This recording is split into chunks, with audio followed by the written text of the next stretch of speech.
My name is Yamarie. I'm a trauma-informed empowerment coach outside of circles.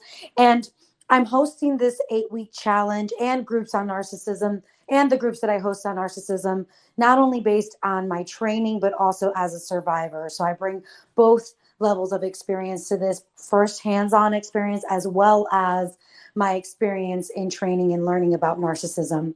So for those of you who are wondering, how is this challenge different from the other normal groups that we do here at Circles? The difference is that this is going to be a lot more structured. So rather than having a one-off discussion around what narcissism might be, which will vary based on who's present in the group and the topic of focus for those specific individuals, this is going to be structured over the next 8 weeks to be styled as a transformative journey. So the next 8 weeks, we are focusing on healing, empowerment, and growth, so that by the time we're done with the 8 weeks, you understand exactly what it is that you need to do to recover and disengage from the harmful effects of narcissism. So how many of you are interested in that? If that's something that you came here for, go ahead, drop a little heart emoji for me so that I know that we're all on the same page and you understand exactly what you're here for today. Awesome. Great, guys. So if you're curious about that syllabus, actually, let me go ahead and grab, I have in my notes section here a link so that you can know exactly what we'll be covering over the next few weeks. I'm going to go ahead, copy, paste that into the group. If you're curious, you can go ahead and grab that information over on my Instagram page, where I laid out everything we're going to be covering over the next 8 weeks. So if you're interested, again, that's in the chat box. And before we officially get started, let's go over a few rules for keeping the container safe and supported. First thing first, this is a very heavy topic. Do we all agree on that? Drop a little heart emoji for me if you agree that this is a heavy topic. It can be triggering. So when we're talking about this topic and when we're listening to other people share, it's important to try to focus on our own healing and growth and respect that every single person here is at a different part of the journey. Let's try to resist judging when we're listening to shares, and also when we are sharing ourselves, because I understand that this conversation can be very triggering.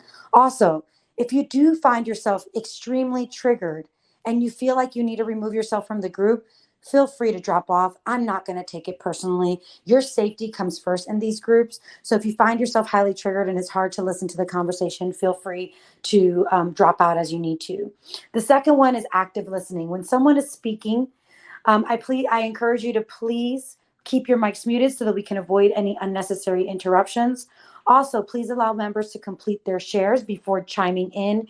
And when possible, try to raise your virtual hand, which you'll find at the bottom right-hand side of the screen, so that I know when you're ready to share. If you would like to participate in today's conversation but can't share verbally for whatever reason, you can also go ahead and drop your questions or comments in the chat box. I'll be more than happy to share those on your behalf throughout today's conversation. Last but not least, while I want to encourage those who can share verbally to do so, if for whatever reason you cannot, again, or you have trouble with tech, which is the other thing sometimes we run into here, please do let me know when someone stops speaking. Just find a moment to say, hey, I'm having trouble here. My mic isn't working, or I'm not able to drop shares in the chat box, and I'll walk you through how to troubleshoot that real time to see if we can get you sorted out. So if we're all on the same page on how to keep the space safe and productive, go ahead, drop another little heart emoji for me so that I know that we are all on the same page. Okay, awesome. Great, guys. So since this first week is all about defining narcissism and also linking the past to our present, what might have caused us to get to where we are, we have to first define narcissism together. So let's go ahead and give that a try. What has been your experience with narcissism? When you think of the term narcissism, what are some things that come to mind? Because some of you here might have received a diagnosis, but there are many of you who did not receive an NPD diagnosis. So what has been your experience with narcissism? Who's open to sharing? Andy, feel free to share. Manipulative behavior. So trying to manipulate me so that they get their own way. Absolutely. So narcissistic relationships tend to be very motivated by manipulation. Andy's 100% correct. How many of you resonate with that share? And you also find that in your relationships, there's been a huge undertone of manipulation. Absolutely. And really quickly before we move on to the next share, Judy, thanks for letting me know. Don't worry, I will do my best to get that over to you another way in the coming weeks. That's just the only place that I have that content posted at this time. So those of you who are interested in the agendas, no worries. I hear you. Not everyone has Instagram. I will try to find another way to share that with you in our next session. Okay. So let's continue to move on with the conversation. For those of you who just walked in, we're defining narcissism. So what has been your experience with narcissism? Or if you understand the definition, feel free to share. Asha, share when you're ready. Lying, and also whenever there was something very blatantly done and the facts were presented, just like a absolute refusal to acknowledge or apologize or take any accountability and just turn it around. Okay, so lying, it sounds like a lot of emotional manipulation and not taking accountability for one's actions. How many of you resonate with that share? Absolutely. I see a lot of hearts being dropped here in the box today. Thank you for that, Asha. Anyone else have slightly different experience or slightly different definition? What has been your experience with narcissism? And for those of you who are new and may not be sure how to use the functions while we wait for the next share, you can, once you put your hand up, you can put it back down by clicking on that little hand emoji one more time. That way I know that you're done with your share. Okay, awesome. Thank you so much, Asha. Anyone else have a slightly different definition? For those who walked in, we're defining narcissism together. What has been your experience with narcissism? Judy says, empathetic void. Good one, Judy. Unable to take responsibility for wrongdoing. Absolutely. That's a huge part of it. Just a moment ago, someone had their hand raised. Did I miss them? Christina, feel free to share. Is it Christina or Christine? Yes, Since I can't Christina. see. Okay, Christina. Awesome. Thank you. So for a while, I honestly did not really understand the term narcissist because I was always stuck on Greek mythology, thinking it was somebody that was just like, vain and obsessed with their looks. But that definitely was not the case when it came to an actual narcissist as a personality. They were just, extremely self-centered, thought that everything was about them, not necessarily in the vain aspect, but they had this like grandiose attitude about everything, like nothing could happen without them. Like, thank God that they existed because then like no establishments would be able to function or anything. And just other things that were not necessarily important in my life seemed to just be the most important to him. It was about success, but even though he was actually not extremely successful himself, it was just a lot of things, a lot of manipulation, a lot of verbal abuse, a lot of, just a lot. Definitely was not the definition that I grew up on. That's all I can say. Thank you for that, Christine. So what Christine just said, for those of you who might have had trouble hearing, is she thought that when you're narcissistic, you're also very vain, right? Kind of like this idea of being very conceited. And that's not always the case because there's different types of narcissism, right? Some narcissists, for example, like the covert narcissist, tends to self-deprecate a lot. So what we're looking for, as Christina just mentioned, is inflated sense of self-importance that was still present in her experience, even though it manifested a little bit differently. How many of you resonate with that? Inflated sense of self-importance. It's like the world revolves around them. Everything is because of them, right? They're responsible for your success. They take the credit for everything, right? Things can't function without them. Absolutely. Let's see what else we have here in the chat box. Hillary says no boundaries. Abdullah says double standards, no accountability. Absolutely. How many of you have seen that in your narcissistic experiences, that person's rules only applied to you, not them, right? They have a certain set of rules for you and a certain set of rules for themselves, often not too many rules for themselves. And Christina says cognitive dissonance for sure. Absolutely. That's that disconnect where your brain is trying to understand the difference between the reality and that emotional experience that you're having. Okay, we have a lot of great ones here. So I'm going to go ahead and define narcissism for the group today. Again, the way that this 8-week challenge is different is we're focusing on a lot of that psychoeducation to get you to an end goal by the end of these 8 weeks, meaning we're going to walk you through what narcissism is. And as we progress over the next 8 weeks, there's going to be different focuses each week to help you understand how to break free from it, how to be more resilient in these narcissistic situations. So now that we have that info, let's go ahead and define it. For those of you who want to take notes or are open to sharing it in the chat box, I thank you in advance. When we're looking at narcissism, when we're looking at narcissistic relationships, I want to invite you to look at 4 key things. I know that there's 9 qualifications when we're actually trying to diagnose someone NPD, but that can be really hard to remember, right? Do we agree that that's like a lot to take in and it's kind of hard to remember? Drop a heart emoji for me if you agree. So I'm going to give you 4 main things to look out for when we're talking narcissistic relationships. Extreme self-centeredness is the first. Lack of empathy is the second. Control and manipulation. So I'll repeat that one more time. Extreme self-centeredness, that's that inflated self-importance that we talked about. Control, lack of empathy, manipulation. We tend to see all of those things present in narcissistic relationships. So what's important to also understand about narcissism is that it exists on a spectrum. There's ranges that we consider normal. All of us here have probably exhibited some narcissistic type of behavior at some point, probably out of our own wounding, lack of awareness, or trauma. And then there's also levels that are pathological, which are seen in someone who actually has narcissistic personality disorder. So I say all that to say it is possible to be in a relationship that's narcissistic without necessarily being in a relationship with someone who's NPD or diagnosed NPD, because it exists on a spectrum. That said, those of you who have been in my groups before have heard me say this 1,000 times. I don't care why they're being narcissistic, right? I don't care why we're being narcissistic. It could be our trauma, our wounding. It doesn't matter. It's dangerous. It's not healthy. And it's important to cultivate awareness around it and understand how to shield ourselves from it. So let's see what else we've got in the chat box from Jamie before we move on to the next question. Jamie says, I can't talk right this second. In general, it's the haughty nature that leaves me wanting to take a bath post interaction. No worries, Jamie. It's okay.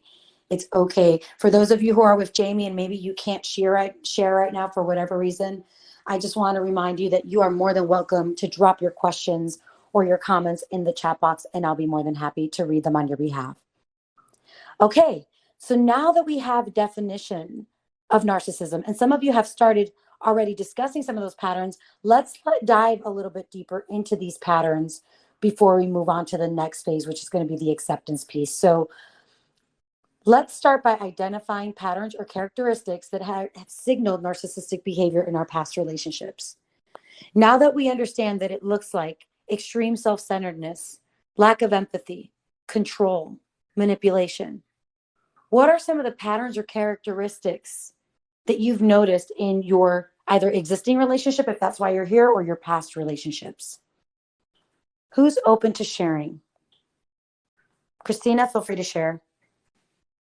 There's a lot of gaslighting and, hoovering, just like, I'm sorry, I kind of lost the train of thought of the question. But mainly a lot of gaslighting, I want to say, is what I, faced the most, to where I just did not know what was going on. Like, my own reality was questioned, everything was questioned, and I truly just lost my sense of self. So I think I've answered that incorrectly, but No, you did not. You answered that perfectly. So the question, Christina, was, what are some of the patterns of narcissism that you've seen now that you understand what it looks like, now that you understand the definition? And you answered that perfectly. You said gaslighting, which, for those of you who are new to that term, that is any attempt to dismiss, distort, or deny your reality. And again, you don't have to be a narcissist to gaslight. Sometimes people gaslight out of their own emotional immaturity or their own wounding. Either way, it's very damaging mentally, emotionally, and otherwise. So she talked about gaslighting, which is any attempt to dismiss, distort, deny your reality. And she also talked about hoovering. So that term originates from the famous Hoover vacuum. That's where that originates from. So it's when someone is deploying those manipulative tactics to kind of like Hoover, stay around, almost like breadcrumb you, to make sure that they still have access to you somewhere, can keep that door open. That's what that looks like, guys. All right, so let's see what else we've got in the chat box. Jay says, smear campaign to isolate you. Absolutely. My heart goes out to you for experiencing that, Jay. How many of you have had a smear campaign enacted against you? Absolutely. That is so harmful, isn't it? So harmful. And it can really take a toll on our self-esteem, our mental health, our emotional health. So yes, smear campaigns are very common with the narcissist. And God forbid you shared something vulnerable with them, right? Something that was like really personal, really intimate, that you were embarrassed about, but you were sharing with them in an effort to build connection. That could be used against you in your smear campaign, for sure. Okay, what else, guys? For those of you who just walked in, we define narcissism. Now we're talking about what those patterns of behavior look like in narcissistic relationships. Asha, feel free to share. I don't know if this is one that would count, but one thing that happened repeatedly in my relationship is that when she would get upset with me, it would be things that I didn't logically understand. They'd come out of nowhere, and it would be very explosive and angry, and there was nothing I could say to make it better. There was no logic to it. There wasn't a discussion where I could, talk it. There's no talking it out. It was I just was going to get beat over the head with this, you're terrible, you messed up, nothing you say, even if it's logical, is going to put this train back in the station, off the station. And it was just a matter of waiting it out until she wasn't upset, but she always held on to things. So anytime another fight would come up, all the things from the past, there was no forgiveness. Absolutely, Asha. How many of you resonate with that share? Drop a little heart emoji for me. Asha, in one of my groups yesterday, we talked about how that's part of a distinct pattern that we see in narcissistic cycles of abuse called honeymoon, devalue, discard. And part of the reason why the narcissist uses this tactic is, again, the undertones in a narcissistic relationship or a relationship with someone who has narcissism is control and manipulation. So it's an attempt to regain control in the situation by controlling your emotional state. So my heart goes out to you too. I'm so sorry that you had to experience that. But as you can see, you're not alone, and we're going to help you get through this. Judy, what else? Lack of emotional support in any domain whatsoever in my life. Absolutely. There's no emotional support, right? Now, on the flip side, Judy, I imagine that person probably wanted a lot of your emotional support, right? That's often the case. It's you don't get any emotional support, but their expectations tend to be, that they should have all the emotional support, any kind of support from you, resources, time, energy. They're entitled to that, but you're not entitled to any. Thank you for that, Judy. Let's see what else we have here in the chat box. Jay says, it called massive anxiety and panic. Yes. How many of you that now we're talking about those physiological symptoms that come, those PTSD symptoms that often come with narcissistic abuse? How many of you now realize that you struggle with anxiety, panic, or have even been diagnosed with anxiety or panic disorder? Absolutely. That takes a toll on our nervous system. I don't think enough people understand the physiological impacts of being exposed to this kind of abuse over time. It will literally kill you slowly and destroy your immune system. Abdullah says, anything you share with them will be used against you. Absolutely. Janet says, don't know if either of us are or were narcissistic. Need to read my new book. Janet, so proud of you for acknowledging that there might have been some traits that you exhibited of narcissism as well. And by the way, guys, how many of you feel the same, that as you learn about narcissism, you're realizing, but I've shown some of those traits before? Drop a little heart emoji for me if you've seen that. Thank you so much for being vulnerable and honest. Here's the thing, guys. It is normal in an effort to survive for us to pick up traits of the perpetrators. Okay. So if you find yourself going, man, am I narcissistic? Am I the narcissist? Here's the good news. If you're asking yourself that question, you're probably not a narcissist. Remember the qualities that we talked about earlier, right? There's a lack of empathy, an inflated sense of self-importance, control, manipulation. So if you're taking the time to reflect on that so that you can be a better person, you're probably not a narcissist. It simply means that you've taken on some of their characteristics to survive the chaos and the trauma that you've experienced. All right, let's see what else we have before we move on to the next question. Dawn says they have a hard time or can't apologize. Yeah, how many of you guys seen that the apologies were empty, right? Even if you actually got an I'm sorry, there was never anything to back up that I'm sorry. It was empty words. Yes, thank you for sharing. Asha, feel free to chime in when you're ready.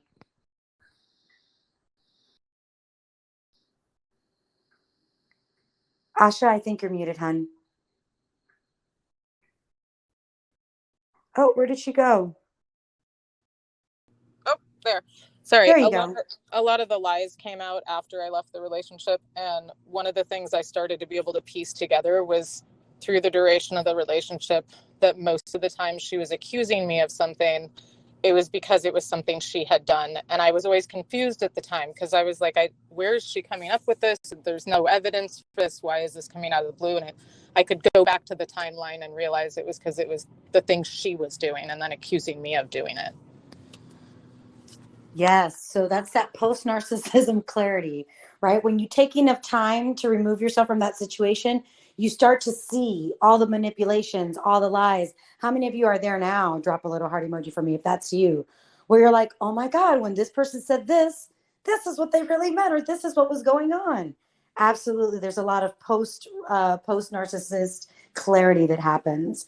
All right. I'm going to read one more share and then we're going to move on to the next question. So Jamie says, well, two more shares. Jamie says, I'm piggybacking off of the prior person that talked about not letting go of things.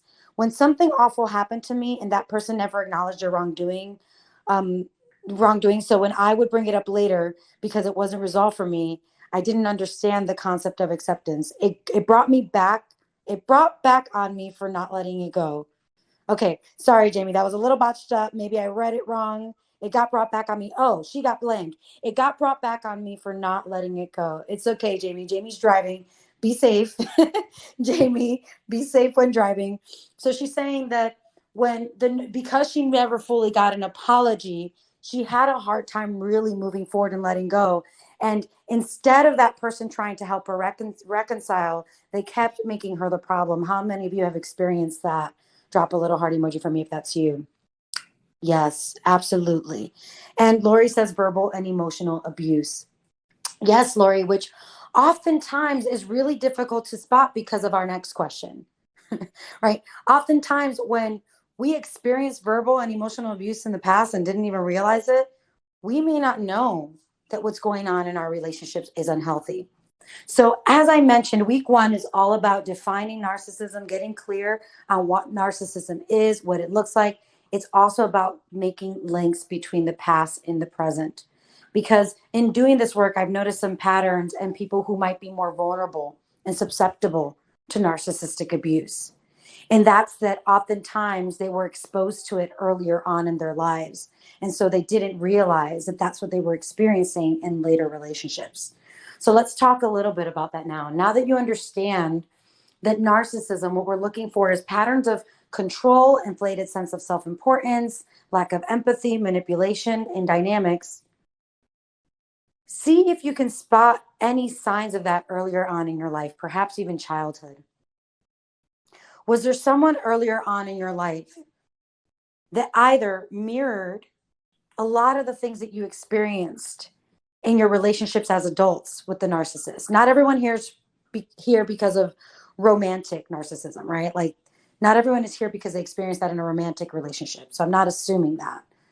But let alone, we're all adults in this group. So let's get curious. Did we experience some of this in childhood? If so, with who? What happened? Bliss, feel free to share. I'm not comfortable to share at this time. It's okay. Your hand was raised, so I thought you were ready to share. I thought you said raise your hand if it happened. Oh, got it. So yeah. Okay. If I did, I apologize. Meant drop a little heart emoji if you wanted to share. But you do not have to share at this time. It's okay. Thank you for being vulnerable and honest, Bliss. Thank you. All right, Christina, feel free to share. From my mother, but I honestly didn't realize that until probably the last year and a half. But definitely my mother. Okay. And are you open to sharing what some of those characteristics might have been? Yes. So my mom, I didn't really live like a normal life whatsoever, but my mom came from money. And so she just always felt that she was better than everyone. And it always bothered me. But back then I just thought it was just because, of her, how she was raised. And she also had like a lot of trauma and stuff like that. But it was just mainly that, just the way that she treated other people. I used to always tell her, like, she always acted like, somebody owed her something. Like she was just always this like sense of entitlement. But aside from like what I experienced with the relationship, it was nothing like that. But it was just through like, healing and stuff that I found out that it was more recognizable from my mom. That was it. Sorry, my mic got stuck, but thank you. Thank you, Christina, for that vulnerability. This is why I made sure that everyone in this group understood earlier. Sometimes people are highly narcissistic or exhibit narcissistic traits out of their own wounding and trauma. Notice what Christina said. She said, because of my mom's lived experiences, because of her own wounding and trauma, she projected that onto me. And that often is the case. Sometimes it doesn't even happen in the home. Think about where we spend most of our time growing up. Schools, right? Schools, we spend like what, 9 hours a day in school for most of our young adult life. Sometimes the narcissism we experience is even there. And that's where we picked up on it. That's where we learned it. It's in other institutions, the adults that were around us. So really quickly, Bliss, just wanted to help you understand how to use the app. If you're not going to share, it's okay. Just want to invite you to click on that little hand emoji one more time so that you can put your hand down. That way I know that you haven't changed your mind. And I know not to call on you until you're ready to share. This way your hand goes back down. Thank you. So for those of you who are new to the app, we can raise our hands by clicking on that little hand emoji. If we click it twice, our hand goes away. And then we can unmute and mute our mic by clicking on that microphone button on the left-hand side. When you see a little dash over it, it's muted. When there's no dash, it means it's unmuted. Okay, just want to check in and make sure everyone understands how to use the app. Go ahead, drop a little heart emoji for me if you're clear on how to use the app. If not, happy to support you in this process. Okay, thank you. So going back to what we were just sharing, again, week 1 is all about defining narcissism, helping you understand what it looks like, also helping you link it to the past, helping you understand what might have made you more vulnerable to narcissism. So we're at this point in time, we're looking back at past relationships and asking ourselves, where might there have been patterns of control, inflated sense of self-importance, lack of empathy, manipulation earlier on in my life? Let's see if we can start to spot them. Noemi, feel free to share. Hi. Yeah, one thing that I did notice is I grew up with a narcissistic stepdad, and he was all about like controlling everything about me, but he really wanted to make sure especially that like I stayed like a certain weight, that I stayed beautiful, and he made sure to tell me that if I ever gained weight that I would never find a man that loves me and my husband would cheat on me. So it kind of like stuck with me in the back of my head, like I'm only valuable if I'm these things. And then it led to like a kind of like rejection sensitivity. And then when I got older and met my son's father, we're not together anymore, it's been 2 years, but I had my son and then I gained some weight, and then he was like, oh, it's because I don't find you attractive anymore. And I in the back of my mind, like, it hurt my feelings, but I was like, oh, I kind of thought that was normal, like that's what my stepdad said to me. Thank you for sharing that, Noemi. And what Noemi is talking about, often that's ingrained in culture as well, right? It may not just necessarily be that that person is exhibiting narcissistic traits. It might have been something that they picked up on in their culture. For example, I'm from the Latin culture where curvier is more beautiful, but growing up, I was stick skinny. So I always heard that I was way too skinny and that people weren't going to find me attractive because I was skinny, right? And then when I gained weight, living here in the States, it was, well, now you're too fat, you're too thick, because I wasn't that model thin, right? And so I felt like I couldn't win either way. So sometimes, guys, it's societal, it's cultural narcissism as well, which a lot of people aren't able to spot because it's the quote unquote norm. Let's see what else we've got here. Jay says, parents and siblings for me, many enablers too. Jay, if you're open to it, expand on what you mean by enablers. And if you can't share verbally, I understand, but feel free to drop it in the chat box. How did people enable? And again, when it's ingrained in societal norms, cultural norms, even family norms, often it will be enabled. And that's why the cycle continues. Bliss, just want to check in one more time. Not sure if the hand is raised and this time you do want to share, or if that's from before.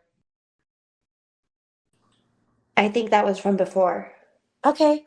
If you just want to go ahead and click on that little hand button at the bottom, that'll let me know that you do not want to share at this time. Okay. Thank you. Appreciate that. Mhm. Okay, guys. What else? Before we move on to the next part of the conversation, right now we're making links between our past and what might have made us more vulnerable to narcissistic relationships. What patterns of control, inflated self-importance, lack of empathy, manipulation that you experienced in your upbringing that might have made you think that these things were normal in your narcissistic relationships? Jamie, feel free to share. I don't think it's any different than what you just said. The day my mother called me healthy, quote, healthy looking, after I'd been on birth control, like, that was like, it tore me to pieces. And I was like, what do you mean I'm healthy? Like, I feel like I'm okay. Nope. You look healthy. I'm like, thank you for that piece of wisdom, Sharon. Like, no. So things like that along the way was like detrimental, and then definitely made me vulnerable when somebody was like, oh my God, you're beautiful. Like, thank you. Just like pick me up when I was in broken pieces. And that's what I have to say on that. Yes. So listen to what Jamie said, because she was taught that her size, her shape was not beautiful. The minute someone showed her that saw her as beautiful, she ate that up. Right? So think of it almost like sometimes when we're starving for that love or for that attention or that admiration in our childhood as well, or in our upbringing as well, especially during key developmental periods in our lives. When someone comes along and sees us the way we've always want to have been seen, that can make us vulnerable to it as well. So anything that may have really impacted our self-esteem early on in life is also going to make us vulnerable to narcissistic individuals. Lolita, what else?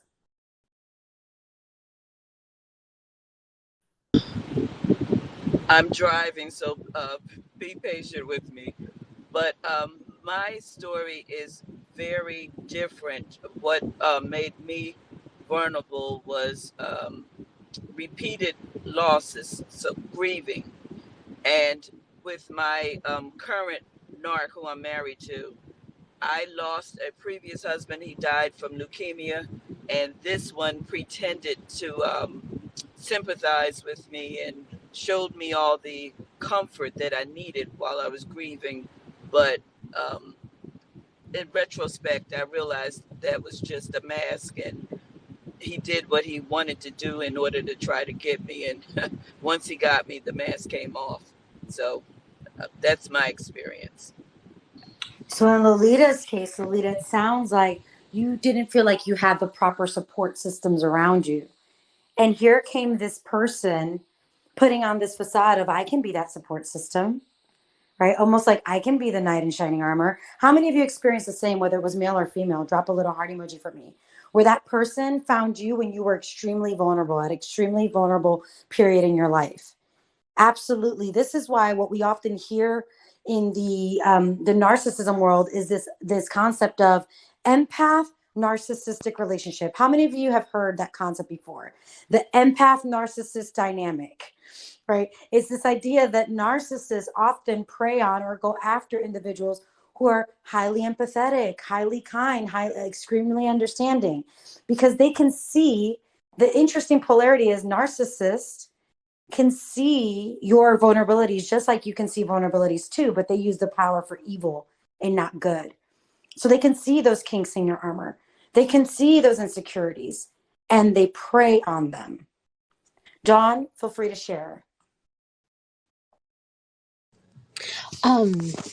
You were asking about the childhood things that could have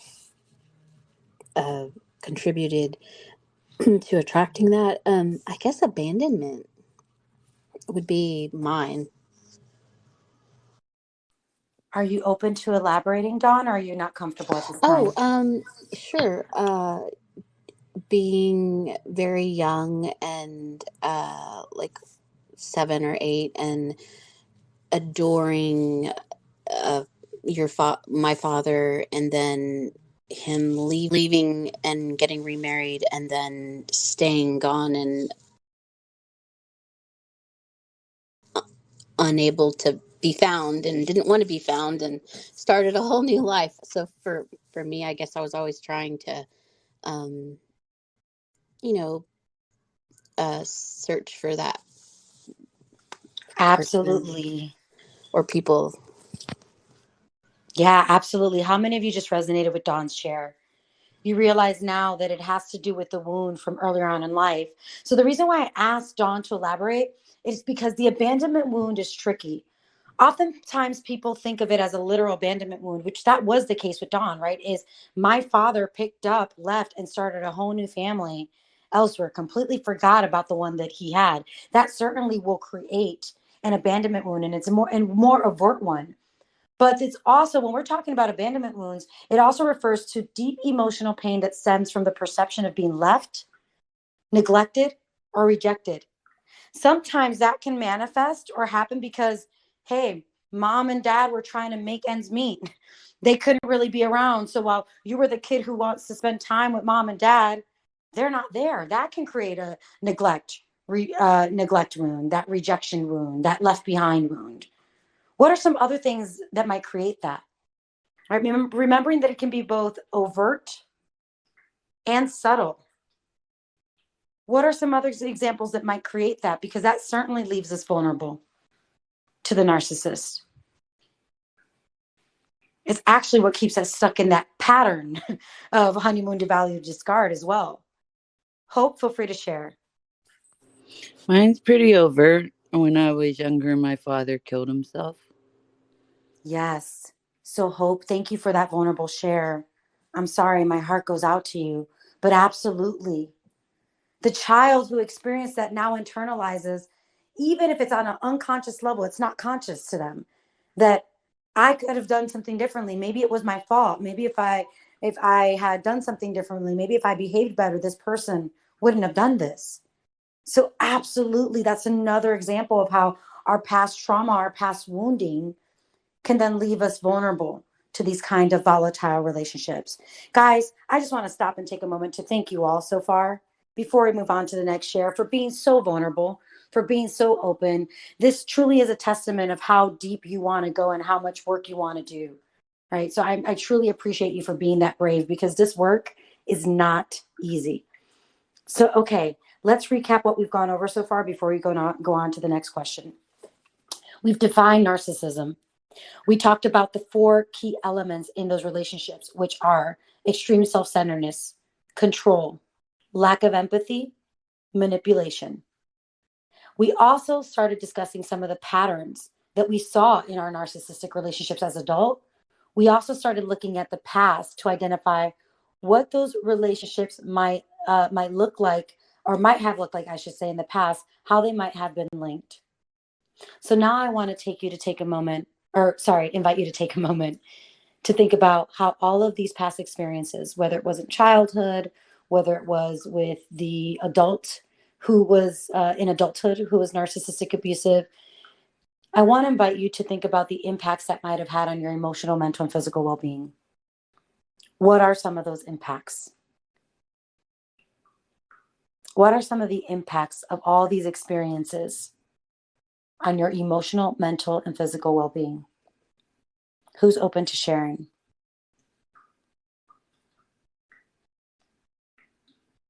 Jamie, feel free to share. I mean, in general, low self-esteem.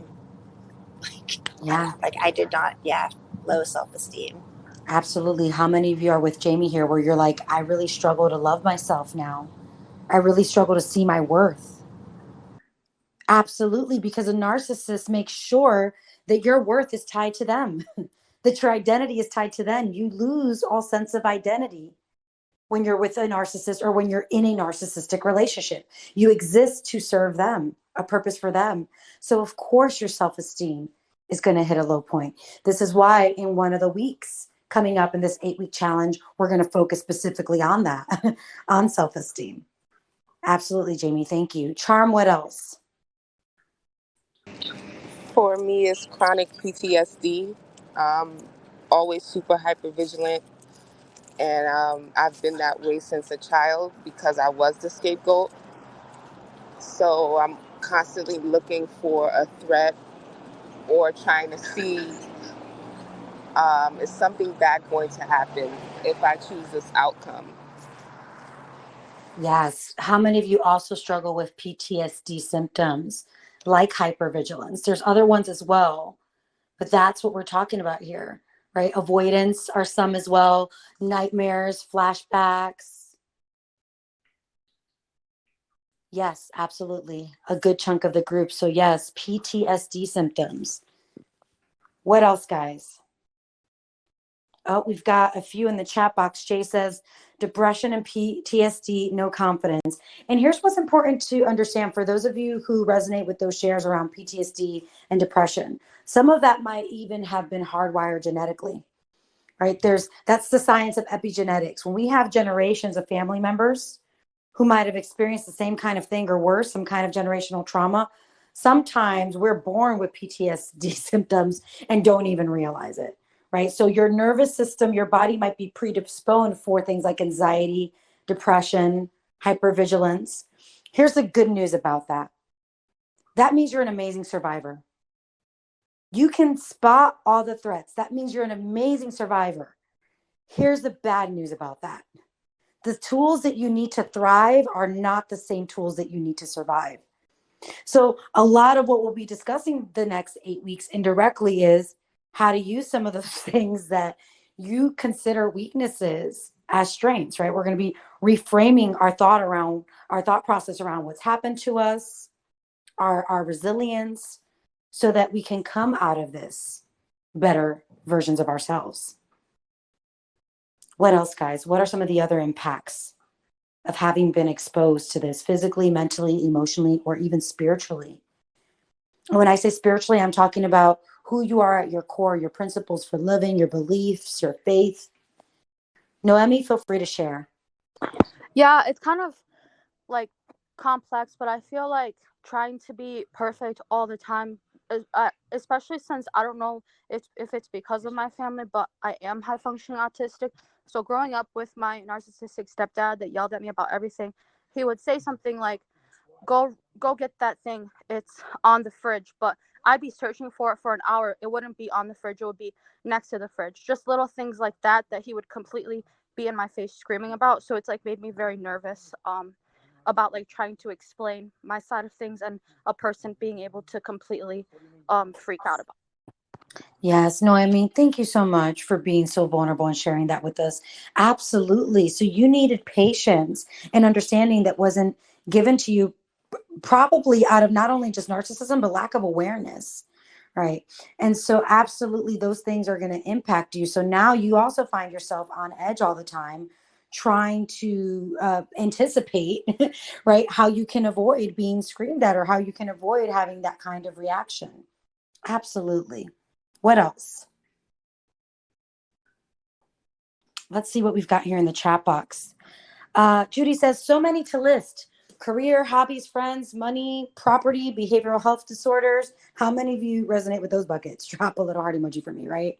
Or maybe you don't even go after dreams or go after the things that you want because your self-esteem is in the gutter, right? Maybe you don't believe that you can have it, that you can do it, that you can achieve it.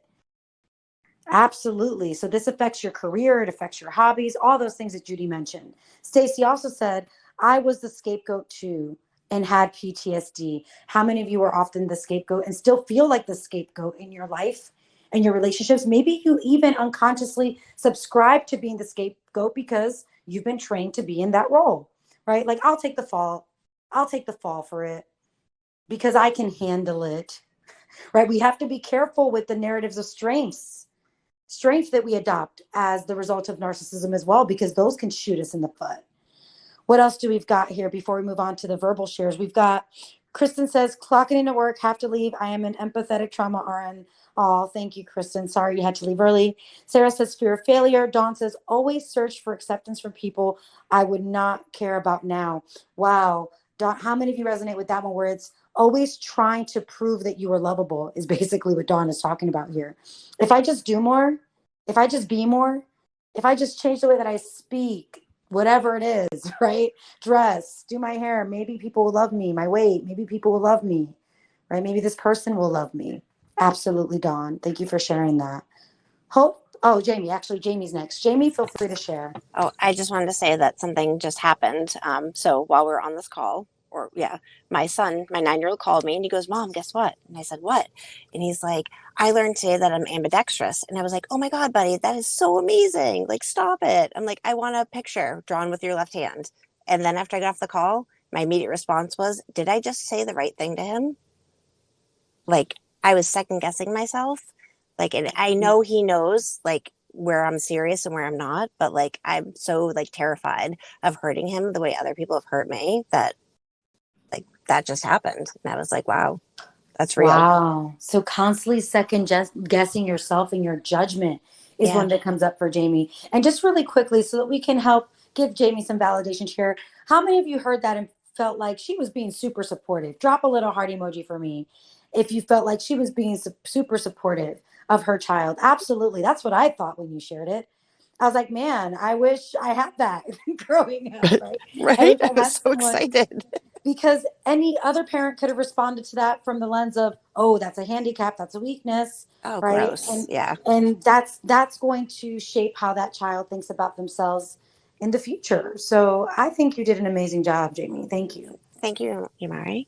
You're welcome.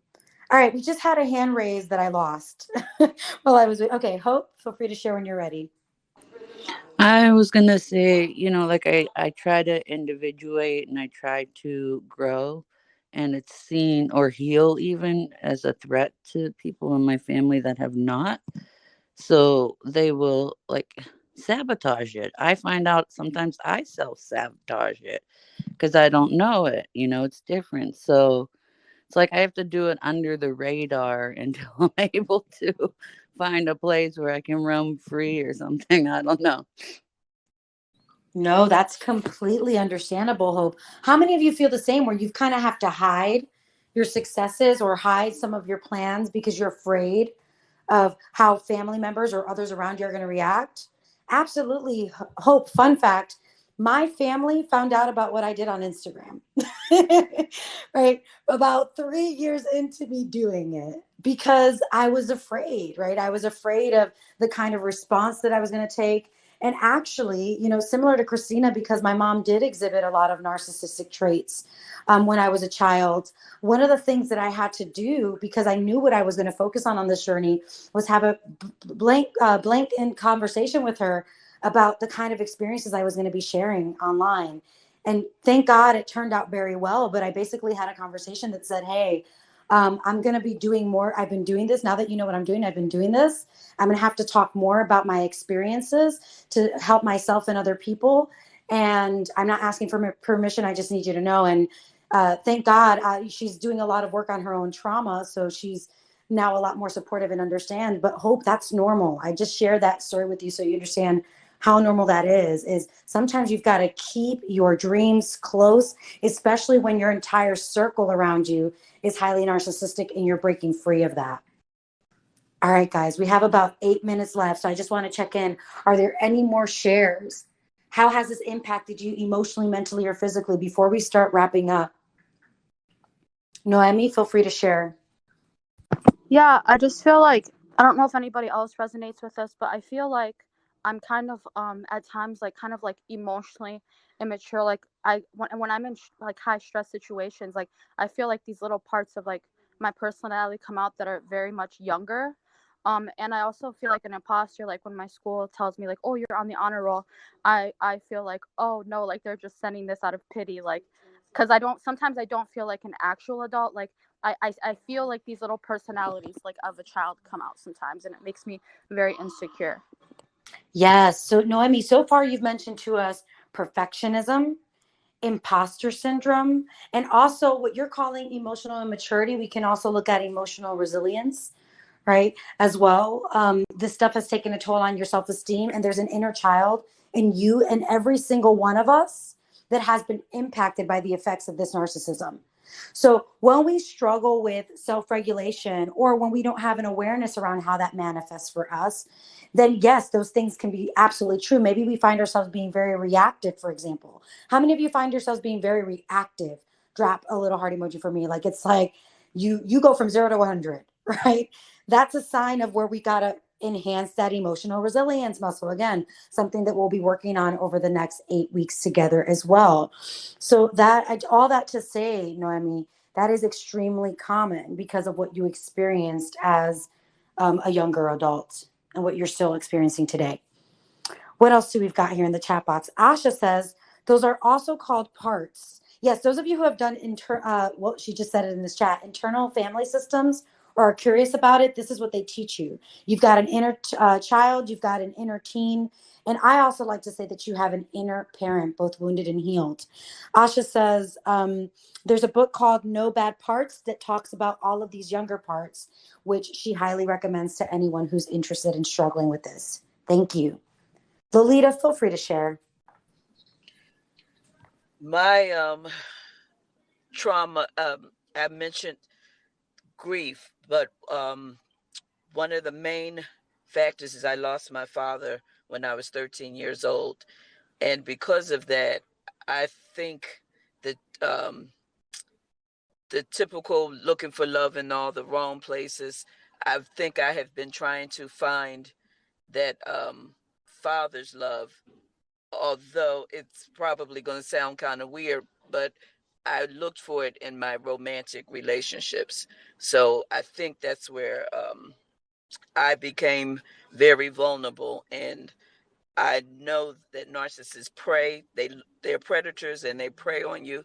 And I'm pretty sure that's what got me. So I realized my inner child needs to heal.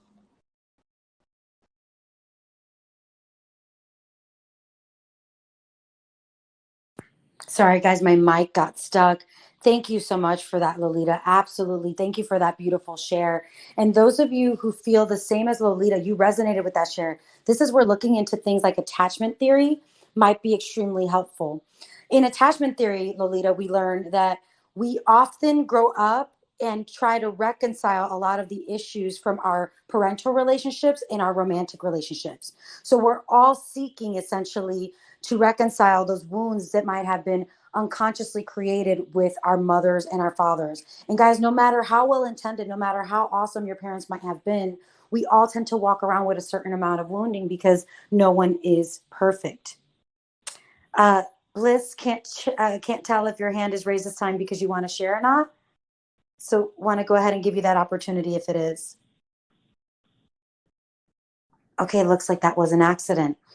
All right, guys. So we've got 4 minutes left. So let's start recapping everything that we discussed and sharing our insights so that we can talk about our challenge. Again, as I mentioned earlier at the beginning of this call, how this is different than the normal groups is it's a structured 8-week challenge. So the goal by the end of this next 8 weeks is that you have a better understanding of what narcissism looks like and what you can do to break free from the effects of narcissism. I'm also going to be giving you challenges at the end of every week so that you can reinforce what you've learned in these groups outside of these sessions. Bliss, just checking in. Did you have something you wanted to share?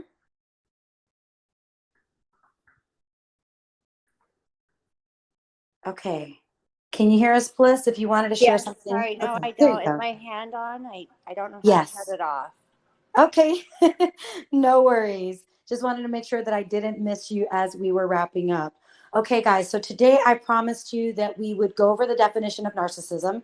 Did I fulfill that promise? Drop a little heart emoji for me if we've fulfilled that task. So we now understand what narcissism is. Awesome.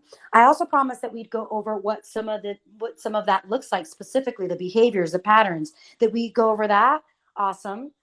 And I also said that we would link the past to the present, help you understand what might have made you more vulnerable to these types of relationships. That we accomplished that. Drop a little heart emoji if we accomplished that. Amazing. Okay. So I'm going to go ahead and give you your challenge now. And if we have time, we'll go around for some shares. So here's your weekly challenge. As a matter of fact, let me go ahead and grab that from my notes. And while I'm grabbing that from my notes to share it with you as a group, is there anyone that wants to share their biggest takeaway, their biggest insights from today's discussion? What's your biggest takeaway, your biggest aha moment, your biggest insights from today's discussion? I'm going to go ahead and paste the challenge in the chat box for you. Let's see what we've got here. Okay, I don't see any questions in the chat box. Lolita, feel free to share. My takeaway is to not, to give myself a little compassion, and in that my self-esteem was affected because I kept saying, I don't believe I, settled for this, and why do I let him treat me like this, and, so forth and so on.